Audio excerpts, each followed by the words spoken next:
19 जुलाई से संसद सत्र शुरू होने जा रहा है और इस बीच कयास लगाए जा रहे हैं कि कांग्रेस पार्टी अपना लोकसभा का नेता बदलने वाली है।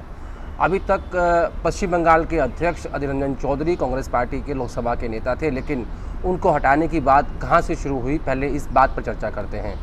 हाल ही में 5 राज्यों में चुनाव हुए, जिनमें से एक पश्चिम बंगाल भी था, जहां कांग्रेस का प्रदर्शन बिल्कुल ज़ीरो रहा है। एक भी सीट वहां नहीं आ पाई। अध्यक्ष थे अधीर रंजन चौधरी और उन्हीं का ये फैसला था कि पश्चिम बंगाल में लेफ्ट के साथ समझौता करेंगे।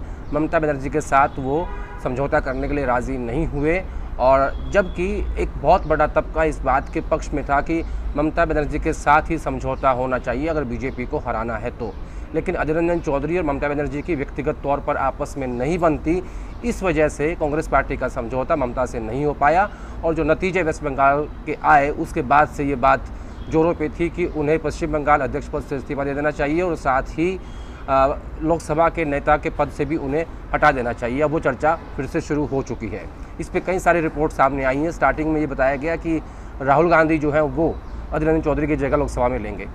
फिर दूसरी रिपोर्ट छपी कि नहीं, सोनिया गांधी बन सकती हैं, जो कि कांग्रेस अध्यक्ष हैं, और इस तरह की तमाम रिपोर्ट आई। एक रिपोर्ट और भी आई जिसमें 2 नाम आए, शशि थरूर और मनीष तिवारी। लेकिन हमने आपको एक पिछली वीडियो में बताया था कि कंपनी का सीईओ कभी ब्रांच मैनेजर नहीं बनते, तो इसलिए राहुल गांधी और सोनिया गांधी का नाम इसमें से बाहर कर दीजिए। अब 5 नाम चर्चा में हैं। आज हम बात करेंगे उन 5 नामों की, वो क्यों बन सकते हैं और क्यों नहीं बन सकते, किसके साथ क्या मेरिट है और क्या डीमेरिट है। सबसे पहले बात करते हैं लोकसभा के सांसद मनीष तिवारी की। पंजाब से आते हैं। मनीष तिवारी पूर्व मंत्री भी हैं, दूसरी बार सांसद हैं। लेकिन मनीष तिवारी का नाम चर्चा में इसलिए भी है कि वो काफ़ी सीनियर हैं, जितने भी अभी लोकसभा के एमपी हैं उनमें, और इसके अलावा G23 में उनका नाम आया था, ये उनकी डीमेरिट है। लेकिन जब 5 राज्यों के चुनाव आए तो कैंपेन कमेटी में प्रचार जो समिति थी उसमें मनीष तिवारी का नाम ज़रूर था, लेकिन बाकी किसी नेता को उसमें शामिल नहीं किया गया था, छोड़ के पृथ्वीराज चौहान को। तो मनीष तिवारी का जो डीमेरिट है, जो वो क्यों नहीं बन सकते, वो सिर्फ ये है कि वो G23 में शामिल हो गए थे।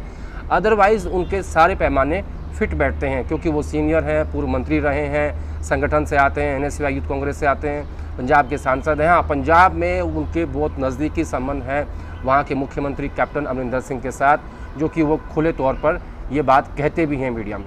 तो पहला नाम है मनीष तिवारी का, जो काफ़ी चर्चा में है, जिनकी संभावना है। लेकिन जैसा कि मैंने पहले कहा कि G23 में उनका नाम था, इसलिए ये उनके लिए समस्या हो सकती है। दूसरा नाम शशि थरूर का। शशि थरूर केरला से सांसद हैं, राहुल गांधी केरला से ही सांसद हैं, संगठन महासचिव केसी वेणुगोपाल केरला से आते हैं। तो ऐसे में सब कुछ केरल कोटे में चले जाना ये संभव नहीं लगता, क्योंकि संगठन महासचिव केसी वेणुगोपाल, राहुल गांधी खुद केरला से सांसद, और केरला के सांसदों की संख्या भी ज़्यादा है। दूसरा, उनका जो हाईली इंटेलेक्चुअल स्टाइल है शशि थरूर का, वो भी उनके लिए थोड़ी समस्या हो सकती है। तो इसलिए थरूर का बनने की संभावना कम लगती है।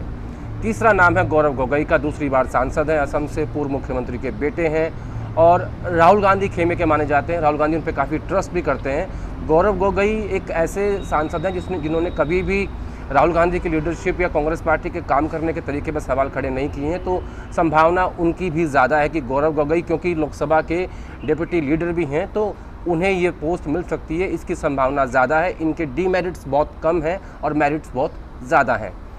इसके अलावा एक चौथा नाम है रवनीत सिंह बिट्टू का, जो कि दूसरी बार सांसद है पंजाब से और बेअंत सिंह के पोते हैं।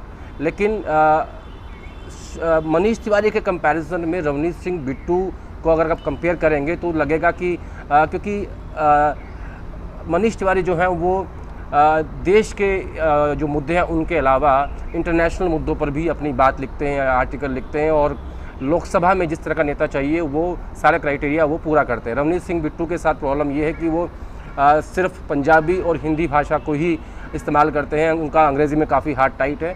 तो अगर रवनीत सिंह बिट्टू बन जाते हैं पंजाब से, तो ये मनीष तिवारी के लिए बहुत ख़राब खबर होगी कि उनके जूनियर को लोकसभा में उनका सीनियर बना के बैठा दिया गया। तो ये एक समस्या है मनीष तिवारी के सामने, रवनीत सिंह बिट्टू अगर बन जाते हैं तो।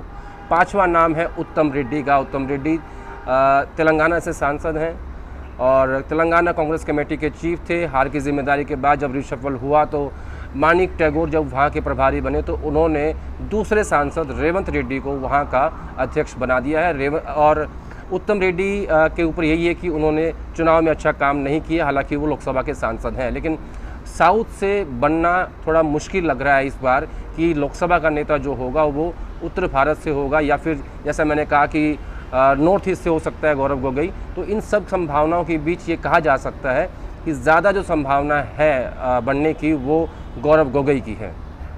हमने आज 5 नामों पे चर्चा की है, जिसमें सबसे पहले मनीष तिवारी, दूसरा शशि थरूर, तीसरा गौरव गोगोई, चौथा रवनीत सिंह बिट्टू और उत्तम रेड्डी। इन 5 नामों की चर्चा आजकल चल रही है कि इन्हीं में से किसी को लोकसभा में नेता बनाया जाएगा। लेकिन जैसा मैंने पहले कहा था कि सोनिया गांधी और राहुल गांधी का नाम पहले ही खारिज कर दिया गया था। हमने अपनी पुरानी रिपोर्ट में बताया था आपको कि कंपनी के सीईओ कभी ब्रांच मैनेजर नहीं बनते। तो इन सब 5 नामों के बीच हमारे सूत्रों के हिसाब से ज़्यादा संभावना गौरव गोगोई के बनने की है, जो दूसरी बार सांसद है और राहुल गांधी के काफ़ी ट्रस्टवर्दी माने जाते हैं।